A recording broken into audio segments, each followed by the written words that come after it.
Till now, we have learned a couple of ways in which we can create threads in Java, such as creating the threads using extending the thread class and implementing the runnable interface. How can we create multiple threads? Let's say if we want to run 5 tasks, then we can create threads in the for loop and run these tasks. What can we do if we want to execute 500 tasks synchronously?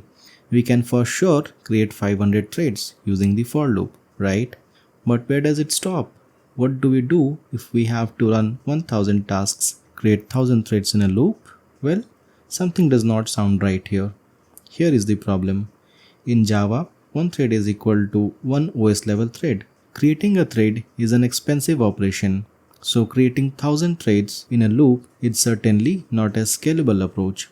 What could be a more practical approach is to have a fixed number of threads and let's create them upfront.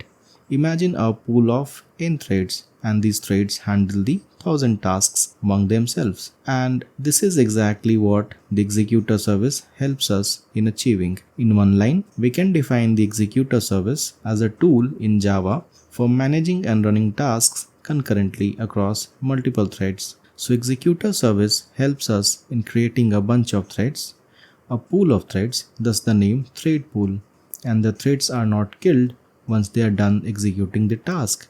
Rather, they are reused to execute the another task. Thus, by making use of the executor service, we save time needed for thread creation and making things more efficient and manageable.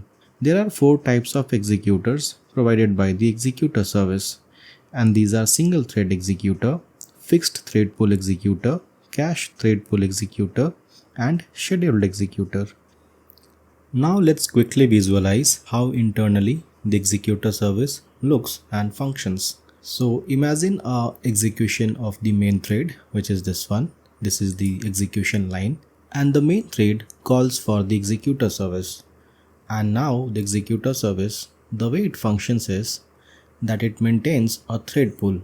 There are a couple of threads that are there inside the thread pool. This depends on the type of executor we are using, but essentially you will have a couple of threads which are created in advance. Then each type of the executor service will have a blocking queue, and this is where the tasks are placed.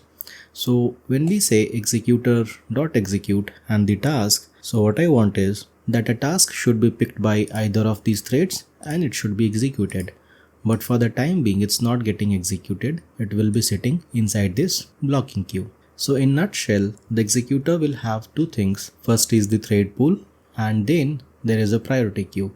And there are just 2 steps. The new task will keep on adding to the blocking queue, and the thread which is available to execute the new task can pick the task from the blocking queue and starts its execution. And once the execution is done and the thread is available to pick another task, it will pick another task from the blocking queue. So more or less all the executors look similar to this, and this is the way in which they function. Of course, there are certain fundamental differences in which the queue will be managed and the way in which the threads will be created. Now what we will be doing is write some code making use of these executors and then understand how do they work. So let's begin.